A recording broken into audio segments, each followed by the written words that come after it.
everyone, and welcome to another edition of Settlement 101. My name is Amanda Hill, and I'm on the dance faculty here at Settlement. And today I'm going to talk to you a little bit about my history with dancing, and then we're going to learn some of the basic feet and arm positions that we use in ballet.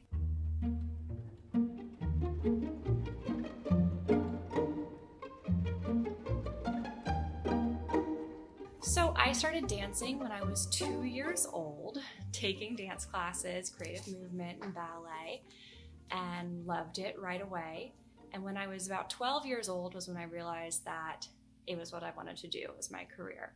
So from that point on, I was in the studio 5, 6, 7 days a week, multiple hours every day, working really hard. And I also started training privately with my coach, Natasha Barr, who danced in Odessa, Ukraine, and also used to teach at the rock school here in Philly as well. I also started going away to summer intensives every summer. So those are a big part of training for a lot of dancers. You go away to train at different schools and with different companies every summer, anywhere from 3 to 6 weeks. And I went to the Boston Ballet Summer Intensive, New York State Summer School of the Arts, the Rock School, Miami City Ballet, and School of American Ballet, which is the teaching side of New York City Ballet. And while I was at these summer intensives, I really got to work with some of the most amazing, world-renowned teachers and artists. It was such an amazing experience, and that, along with my amazing coach, Natasha, really shaped me into the dancer and teacher that I am today. I also, during high school, competed in the Youth America Grand Prix International Ballet Competition. Basically every year, my senior year, I was awarded first place in the classical division at the Torrington, Connecticut semifinals. So that was very exciting.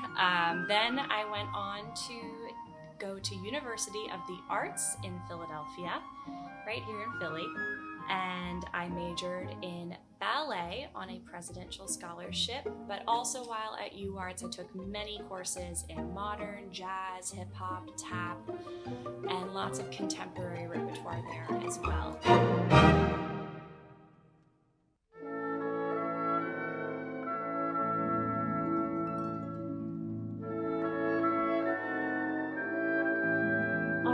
So here are our basic positions. I want everybody to start in just what we call a sixth position here in ballet. So that just means parallel legs, your feet are all the way together. And while we're here, we're going to work a little bit on the alignment of our body. So I want to make sure that I'm not arching my spine. What I call this to my students is banana back, right? Because your back's in the shape of a banana. You don't want that because that means that those abs, those core muscles are not engaged. So think of pulling your rib cage in, lifting up the front of those lower abs and hips, and trying to point that tailbone straight down. We call this a neutral pelvis. So you're not tucking your tail under, but you're also not poking your tail back. You want that nice neutral pelvis, nice straight knees, standing up as tall as you possibly can. Good, so once we're there, just go ahead, keep your feet together and turn those toes out. So your heels are together, your toes are out to the side. This is your first position. You want to make sure you still have that nice neutral spine, that neutral pelvis. Abs are engaged. This is first position with the feet. Now, first position with the arms, you're going to bring those arms rounded in front of you. You want them to be just about in front of your ribs, not too low, also not too high. A lot of times when we bring those arms up high, we start to kind of lean back. So you want to keep those ribs right up on top of the hips. Arms a little bit rounded, a little bit on the shorter side, because a lot of times you're going to be turning in this position. So you don't want your arms way out here. It'll throw you off your center of gravity. You want those arms a little bit more compact towards you. Sometimes, especially in the balancing technique when we're turning, we even overlap those hands. But not now. Right now, we're just keeping a clean first position.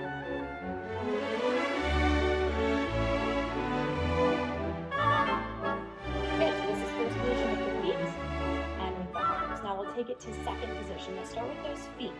I want you to just point that right foot out to the side, nice and pointed. This is what we call a tendu. And you're going to lower those legs apart from each other. So now this is second position. Legs are apart, you're still turned out, those toes are still out to the side. And second position with the arms, go ahead, bring them back up to that first. And now think of lengthening out a little bit and opening those arms out to the side. You want your shoulders to be the highest point, and then it gradually slopes down elbow and wrist. Try not to drop those elbows down. We call that chicken wings, right? You want to lift those elbows up so you have nice long arms. I should be able to see the palms of your hands, and try not to drop those pinky fingers down. You want to think of a nice long line from armpit all the way out to the end of your pinky finger. Also making sure that those arms aren't behind you, just like that. You want to keep those arms a little bit in front of you so you can really hold on to those abdominal muscles.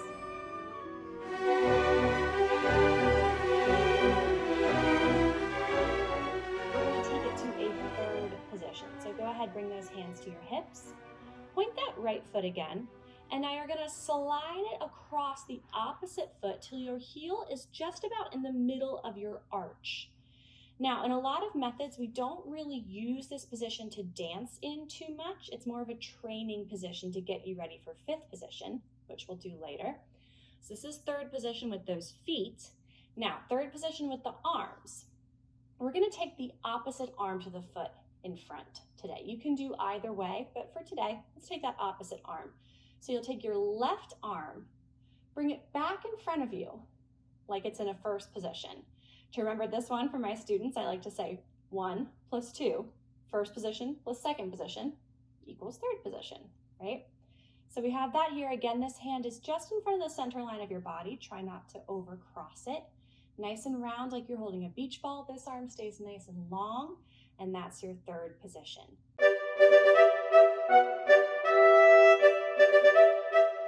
My first professional show was the Nutcracker with Pennsylvania Ballet, which was an incredible experience. It also happens to be the first professional ballet I ever saw was the Nutcracker with Pennsylvania Ballet, so a nice full circle moment there.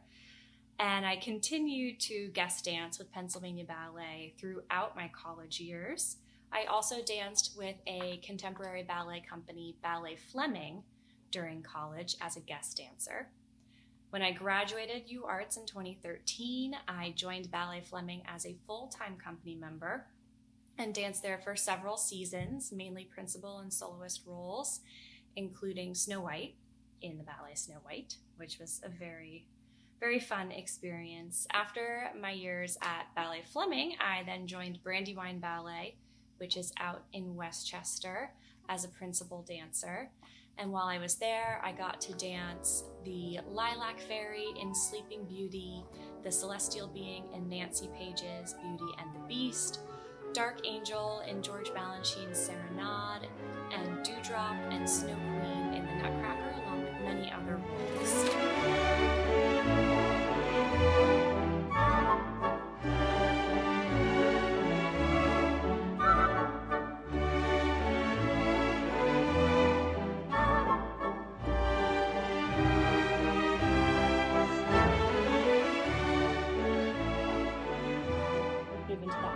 Position. You're going to tendu that right foot forward, and then think of pulling your toes back so your legs are still turned out, but now they're apart in a fourth position. You want to make sure here that your hips are right in between your legs, that you're not sitting back into that back leg or going too far forward into the front leg. Keep those hips right in between the legs. Try to have some nice turnout here on both sides, hips square to face forward. So that's the fourth position with those feet. Now we take that third position and we just move it up. That's fourth position with the arms.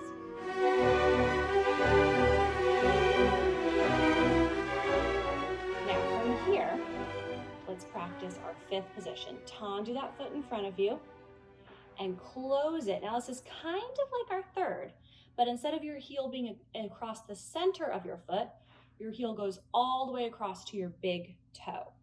That's your fifth position. You want to zip those legs really tight together, pull those knees up nice and straight, and be careful, it's really easy here in this fifth position to start to let that tailbone poke back to get back into that banana back position. Check on those abs, pull them up and in. And from here, fifth position with the arms, we move them all the way up and overhead. You want to make sure here, guys, that those arms aren't directly up, because again, a lot of times that makes that bottom rib pop open and we start to lose our connection to those abs. So you actually want those arms a little bit in front of you. If you look up, you should just be able to see your pinky fingers. If you look up just with your eyes, you should just be able to see those pinky fingers. Elbows back, fingertips pointing towards each other here.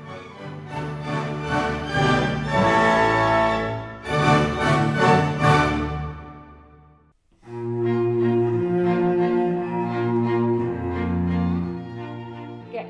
And now let's practice that third, fourth, and fifth with the other leg, just so we're even. So go ahead, tendu that left foot out. We'll go to third position first. Heel in front of the arch of the foot. Remember, this is kind of our training position for fifth. And then third position with the arms, we'll go to first and second. 1 + 2 = 3. Nice and rounded, and then a little bit longer in that second position arm. Now, fourth position, tendu that foot forward, lower it apart, have your weight even between those legs. Fourth position with the arms, move that arm up. Here's your fourth. Fifth position, tendu that foot, close to fifth, your heel is crossed all the way across to that big toe. No longer at the arch, it moves all the way across. Those inner thighs should be working. Tailbone's down, abs are lifted up and in. We take those arms and move them all the way up, nice and rounded. I like to say keep space for your face here. Try not to raise those shoulders up and make that fifth position too narrow. Also, you don't want to make it too wide. It's not short. Think oval, not circle.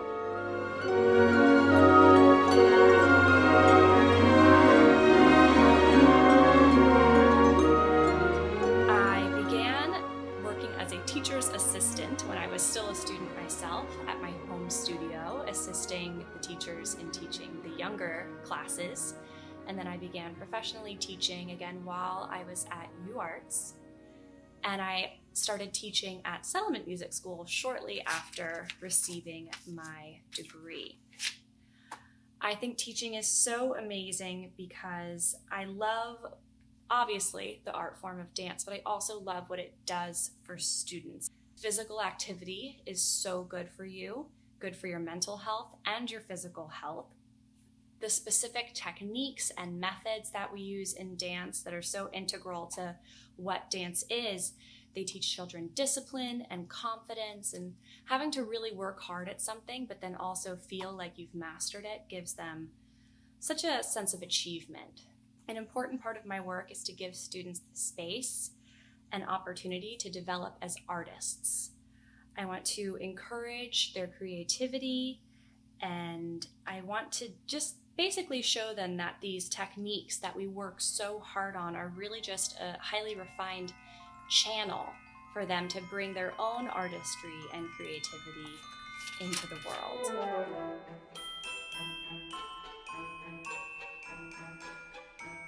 So let's learn a little mini combo here to take us through those positions that we just learned.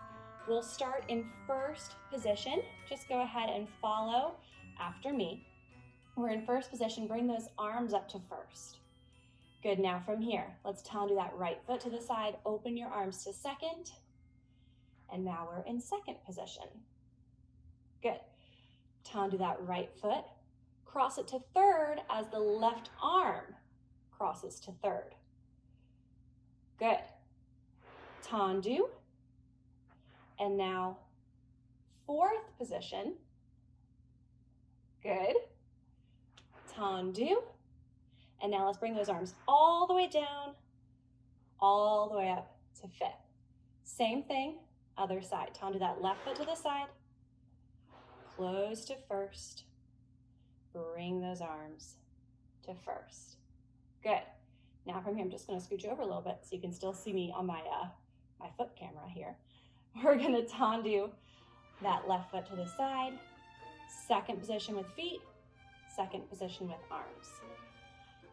Tendu, cross the heel to the arch, cross the right arm in front. Good. Tendu front, toes back to forth, shift your weight over both legs, lift that arm up. Good. Tendu, close to your fifth, let's bring both arms down, both arms up. Hold here for a second. Now give me a nice, pretty port de bras, which is what we call movement of the arms. It's like you're popping a bubble. Pop. Through second, allongé, fingertips out, arms down. And we always finish nicely so the audience knows it's time to applaud.